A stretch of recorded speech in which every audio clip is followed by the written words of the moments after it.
So here's a question that somebody sent in asking, how is it that you can raise your children to know God and to love God? And that's a pretty big deal because when we have kids, we begin to think in those terms. As a matter of fact, there's even people who I would say are not serious about their relationship with Christ, but once they have kids, they begin to say things like, I really want my kid to be in church. I really want my kid to be raised right.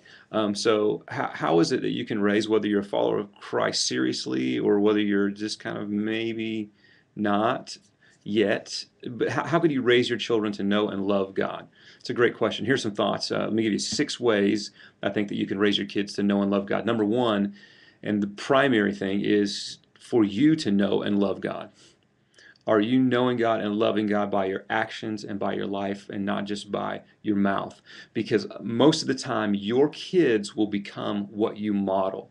So if you want them to be serious about knowing God and about following Christ, then you be serious about knowing God and following Christ. The second thing I would say is talk to your kids about everything. Everything. Talk to them about their feelings. Talk to them about their fears. Talk to them about the things they have fun doing. Talk to them about boys and girls and relationships and hormones and sex and feelings and crushes and dreams and all of those things. Talk to your kids about everything at the age appropriate, but talk to them all the time. And as they begin to get into the preteen and teenage years and they don't want to talk about anything, you jump in and you still talk to them. So first, know and love God. Second, talk to your kids about everything. Third, I'd say ask questions and listen to them.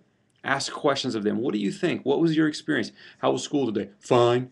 What was fine about it? What was the best part about your day? What was the worst part about your day? Are you scared of anything? Are you fearing anything? How'd you feel about the test? All of those things, because you want your relationship to be solid with them. Fourthly, talk with them about your struggles. As our kids have gotten older, Stephanie and I have talked with them openly about our struggles. When we hit some financial hard times, we talk to them about that.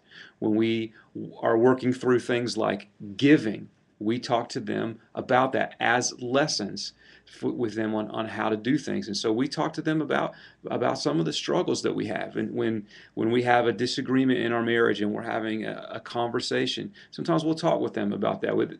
They might want to run out of the room, and sometimes we're like, you guys need to kind of just be around and hear how people work through things. Talk with them about your struggles, even about some of your temptations. Hey, I was tempted to lie today when I went to the DMV, or I was tempted to cut a corner today at work, but I didn't, and I think God really honored that.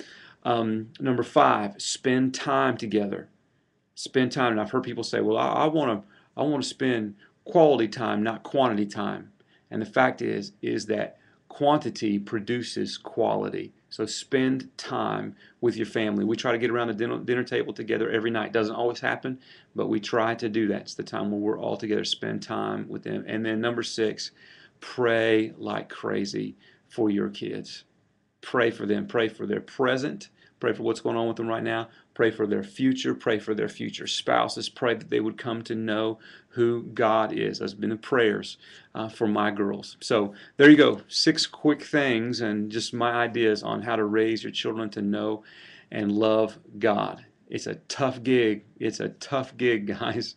But I think that God can do some incredible things, especially if we're committed to God, first of all, and to our spouse and to our kids. Have a great day. If you have any more questions for these little segments we're doing called Ask the Pastor, just email me and let me know. See what we can do.